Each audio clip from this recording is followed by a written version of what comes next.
You know what? I've been around long enough to know when someone's trying to pull a fast one on me. I've been in Hollywood for decades. I've seen every trick in the book, every sleight of hand, every attempt to distract you from what's really going on. And what I watched today, this sudden burst of patriotic fervor from Trump, this whole Rally America routine, it smells like desperation to me. It smells like a guy who just saw some numbers he didn't like and decided to change the subject. Let me paint you the picture here, because the timing on this thing is just too perfect, too convenient to be coincidence. For weeks now, the polls have been brutal for this guy. Not just a little bad, not just a rough patch, but consistently, devastatingly bad. His approval ratings are in the toilet. His head-to-head matchups against potential opponents are looking worse by the day. Even in states he won easily before, he's suddenly in trouble. And then, like magic, like a rabbit out of a hat, he decides it's time to rally America. Time to give speeches about patriotism and unity and bringing the country together. Really? Now? After years of dividing us? After years of us versus them politics? After years of treating half the country like enemies? Suddenly he's the unity guy? Come on. I wasn't born yesterday. This isn't about patriotism. This is about poll numbers. This is about a guy who's scared he's going to lose, who's desperate to change the narrative, who's trying to reinvent himself because the old act isn't working anymore. I mean, let's be honest about what we're dealing with here. This is a guy who spent his entire political career attacking people, attacking the media, attacking Democrats, attacking Republicans who don't fall in line, attacking judges, attacking anyone who disagrees with him. That's been his brand from day one.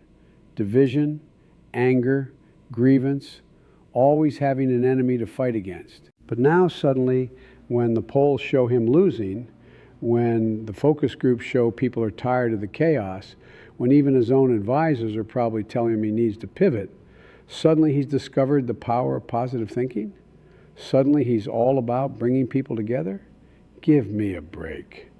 You want to know what really convinced me this is all an act? It was watching him try to do it. You could see how uncomfortable he was, how unnatural it felt. This guy is like a method actor who's been playing the same character for so long that he doesn't know how to be anyone else.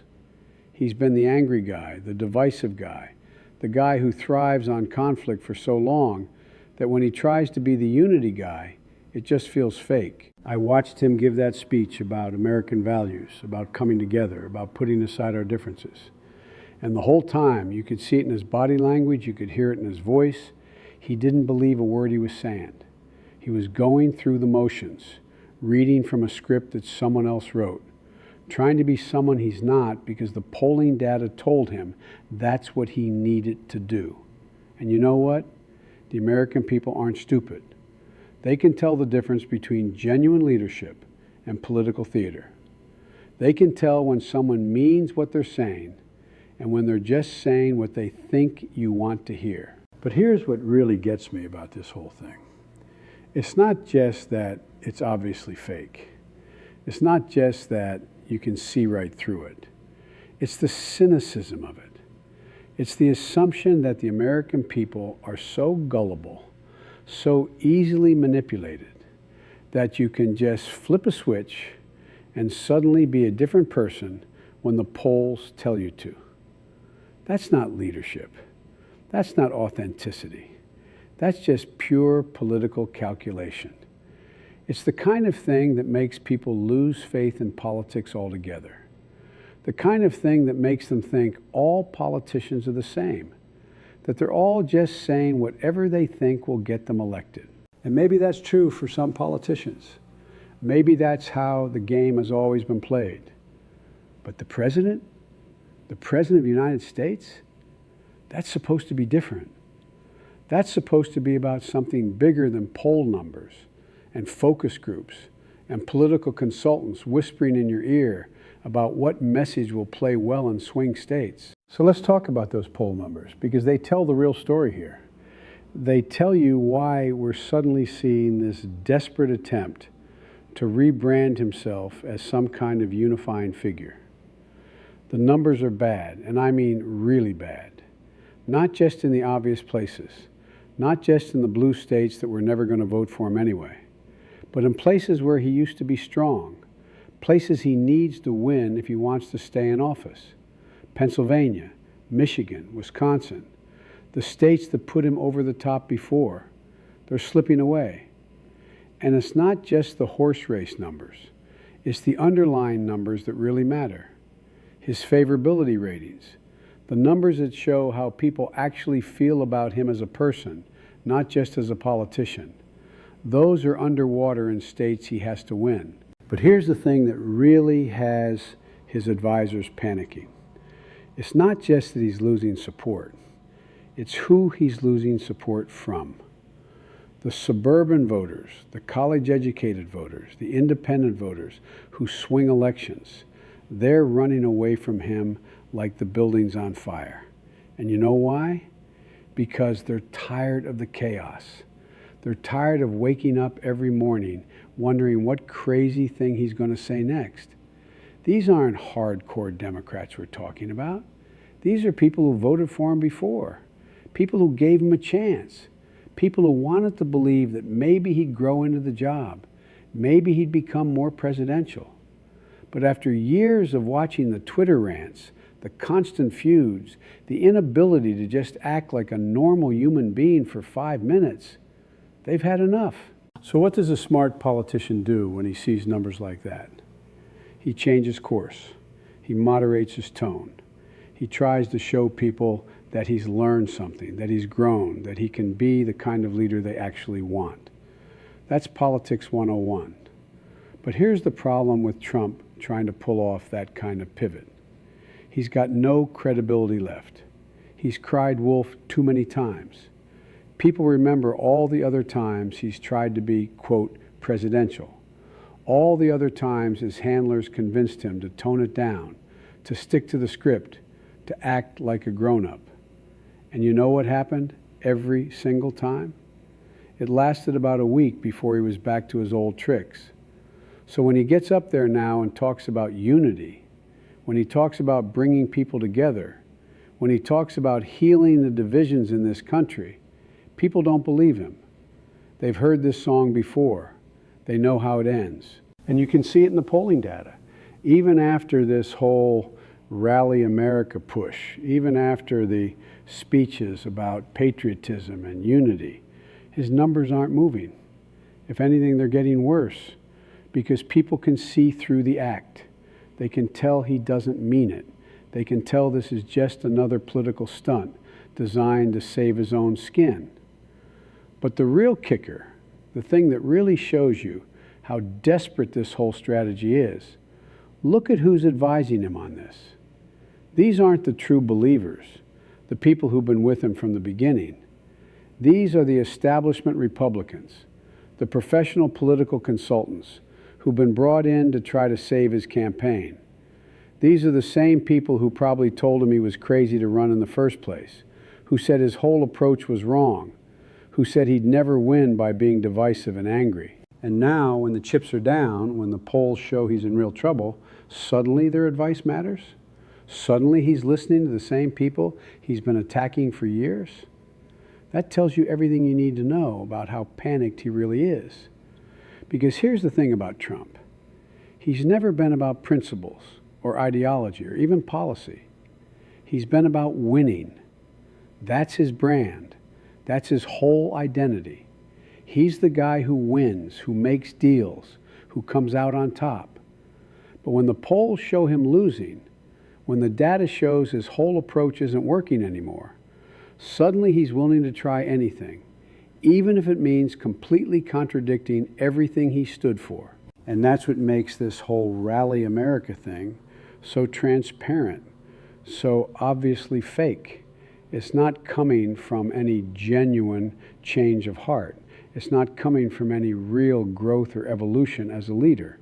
It's coming from pure political desperation. It's coming from a guy who's looking at the numbers and realizing he might actually lose this thing.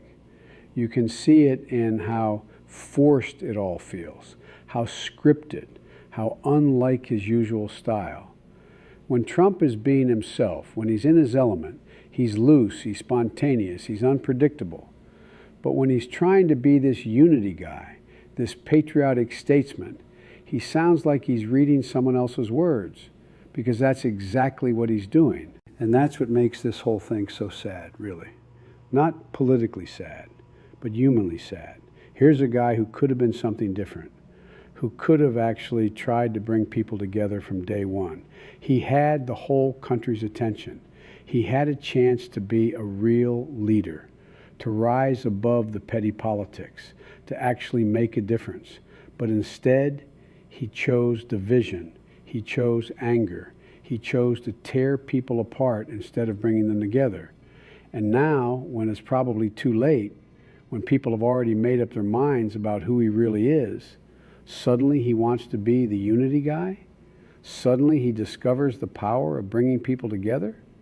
It's like a guy who treats his wife terribly for 20 years and then brings her flowers when she's packing her bags to leave. Too little, too late. But you know what really tells me this is all just political theater?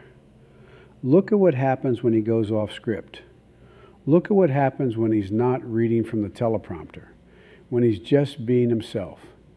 The real Trump comes out, the angry Trump, the divisive Trump, the guy who can't help but attack anyone who disagrees with him.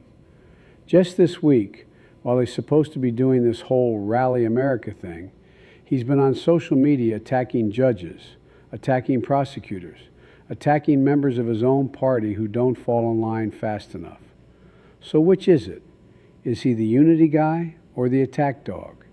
Is he trying to bring people together, or is he trying to tear down anyone who gets in his way? You can't have it both ways.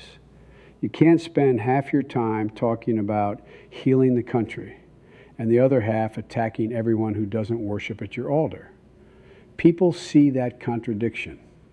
People understand that if you really wanted to unite the country, you wouldn't be constantly looking for new enemies to fight. And here's what his advisors don't seem to understand, what they've never understood about why he's in trouble in the first place.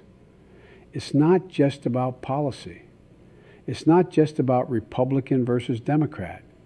It's about character.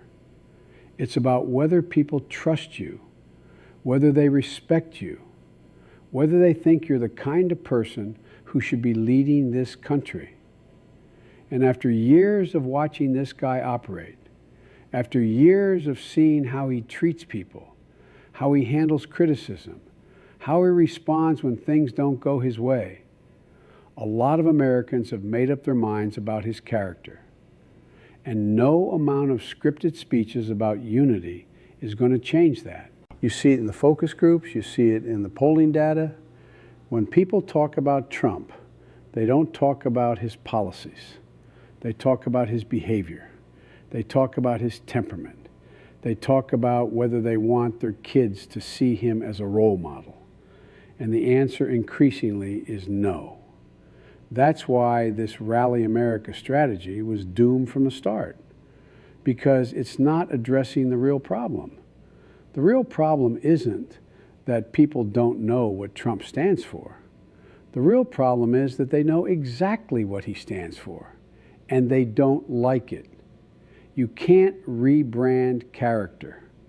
You can't focus group your way out of fundamental questions about who you are as a person. You can change your message, you can change your tone, you can even change your policies. But you can't change the fact that people have watched you for years and decided you're not the kind of leader they want.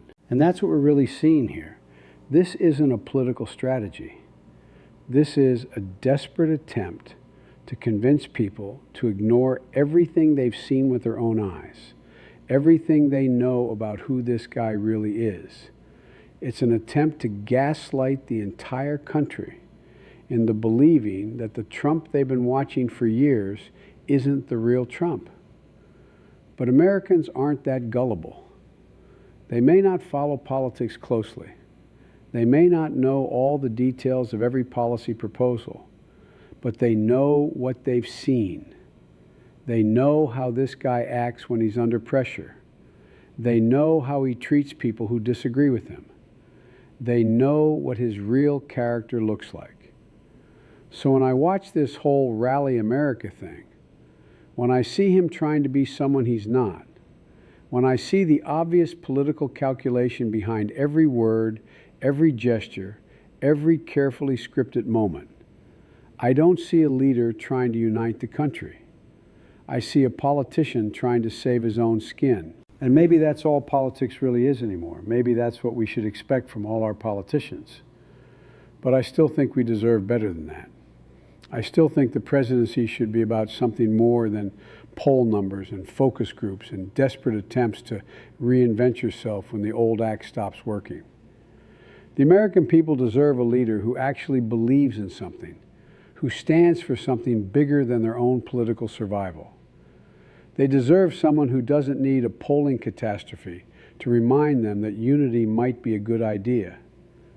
They deserve better than this transparent, cynical attempt to fool them into thinking a leopard can change its spots.